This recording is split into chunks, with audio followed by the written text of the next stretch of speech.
पिछले एपिसोड में हम लोगों ने पढ़ा था शॉर्टकट की और ब्लैंक स्पेस की के विषय में। आज मैं आपको अगले बटन के बारे में बताना चाहता हूँ। आज मैं आपको इंटर की के विषय में बताना चाहता हूँ। तो सबसे पहले हम लोग वर्ड को ओपन करते हैं। ओपन करने के बाद एक ब्लैंक डॉक्यूमेंट लेते हैं और इंटर की के विषय में पहले आपको समझाना है। पहले इंटर की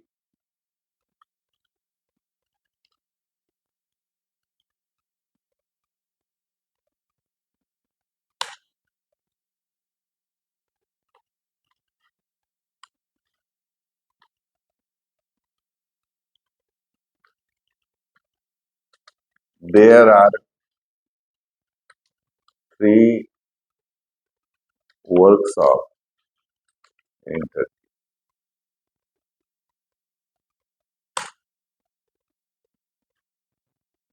पहला स्टार्ट नेक्स्ट पैराग्राफ, दूसरा ओके ओपन एंड सेव, तीसरा मूव डाउन द टेक्स्ट। अब मैं विस्तृत रूप में आपको बताना चाहता हूँ। आप इसके विषय में ध्यानपूर्वक देखने का प्रयास करें। सबसे पहला चीज लिखा है कि नेक्स्ट स्टार्ट नेक्स्ट पैराग्राफ। मैं अब इसके विषय में आपको बताना चाहता हूँ कि आखिर ये कैसे करेंगे हम लोग। तो देखिए, सबसे पहले जब कभी भी हम लोग कोई भी पैराग्राफ लिखना शुरू करते हैं, जैसे हम यहाँ लिखते हैं computer is an electronics device, फिर लिखते हैं थ्रू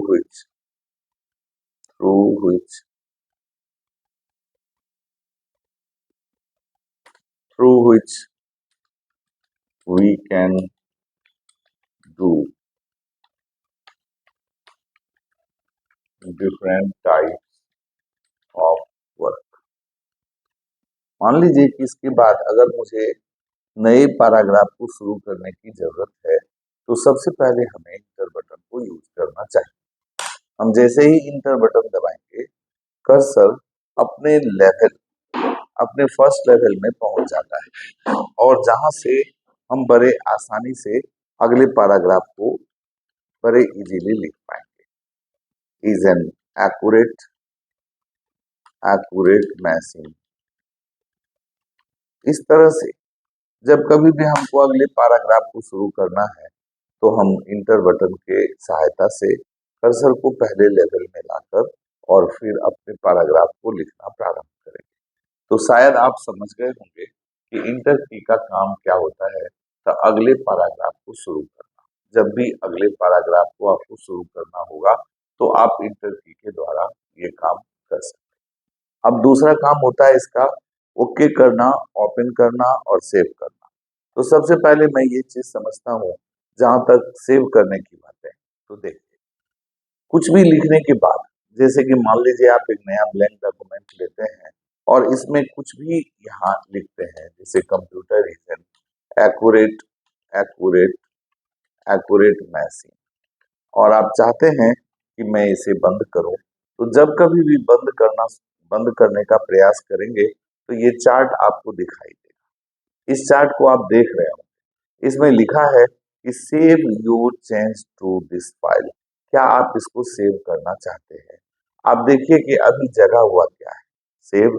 तो आप समझ रहे होंगे कि अगर मैं यहाँ उचित फाइल नेम देकर, उचित लोकेशन को चुनकर अगर मैं इसको इंटर बटन अपने कीबोर्ड से दबा दूं तो ये फाइल नेम मेरे ई ड्राइव में, चूंकि मैंने लोकेशन में ई ड्राइव चुना है, तो मेरे ई ड्राइव में ये फाइल जो नाम मैंने दिया है उस नाम से ये सेव हो जाएगा। तो यहाँ इंटर बटन सेव करने में हमें मदद किया, इसको आपने देखा होगा, देख लिया। दूसरा अब मैं आपको दिखाता हूँ ओपन करने के क्रम में। जैसे कि मान लीजिए आप किसी भी एप्लीकेशन को अगर ओपन करने की सोचते हैं, ओपन करना चाहते हैं, तो सबसे पहले एप्लीकेशन को आप इस तरह से सेलेक्ट करेंगे, चाहे जो भी एप्लीकेशन को ओपन करने की जरूरत हो, सबसे पहले उस एप्लीकेशन को आप सेलेक्ट करेंगे और एक बार जैसे ही इंटर बटन को दबाएंगे तो आप देखेंगे कि हमारा वो एप्लीकेशन ओपन हो जाता है। तो यहाँ इंटर बटन ओपन करने में भी हमारा मदद किया। तीसरा होता है सेव कर, दूसरा सेव करना, ओपन करना समझ गए, और तीसरा होता है ओके करना। ओके करने का क्या होता है कि जब कभी भी हम लोग जैसे कि सिस्टम को शट डाउन करना चाहते हैं, शट डाउन करने के क्रम में आप देख रहे होंगे कि यहाँ ओके हाईलाइटेड है।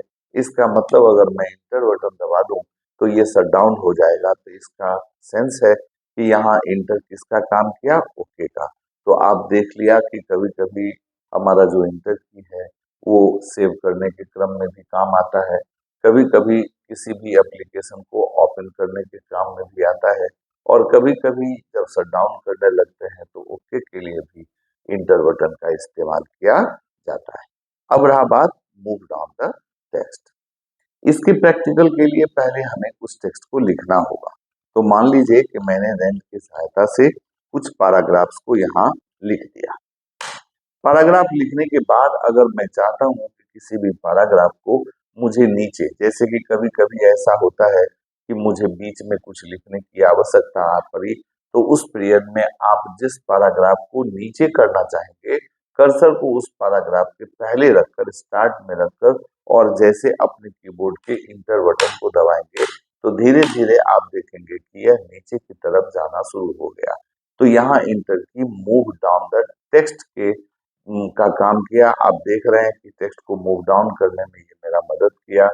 अब मैं आपको दूसरा बटन बताना चाहता हूँ, और वो बटन होता है क्या, द बैक स्पेस की। अब देखिए, यहाँ आप समझेंगे बैक स्पेस की। बैक स्पेस की का क्या काम है, आप इसको समझिए। बैक स्पेस की का दो काम है। बाय दिस की we can do two types of work. अब देखिए कि दो तरह के काम में हमारा बैक स्पेस की उपयोगी होता है।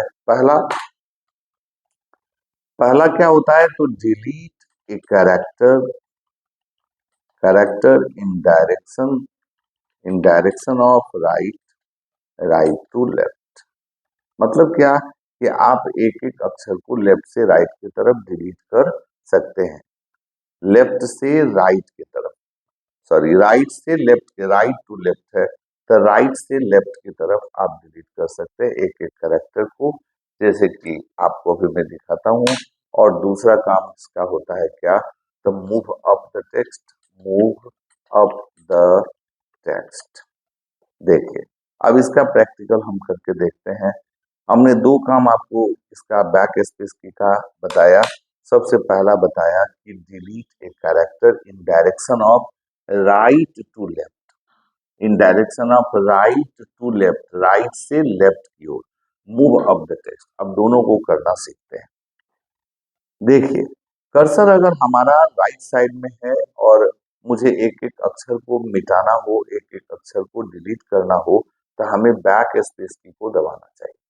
इस बटन को दबाने से आप देख रहे हैं कि एक एक अक्षर राइट से लेफ्ट की तरफ डिलीट होता जा रहा है।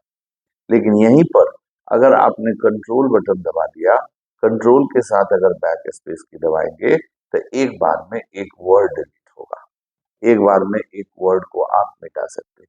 ये काम बैक स्पेस की का पहला था।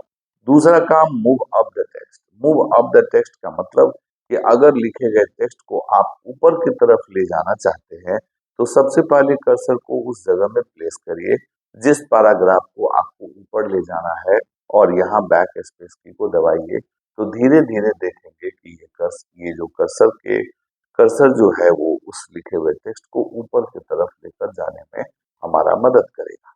तो आपने देखा कि इंटर की से हम टेक्स्ट को मूव डाउन कर सकते और बैक स्पेस की से टेक्स्ट को मूव अप कर सकते। तो आज के एपिसोड में आपने पढ़ा बैक स्पेस की और इंटर की। अगले एपिसोड में मैं फिर अगले बटन के बारे में बताऊंगा।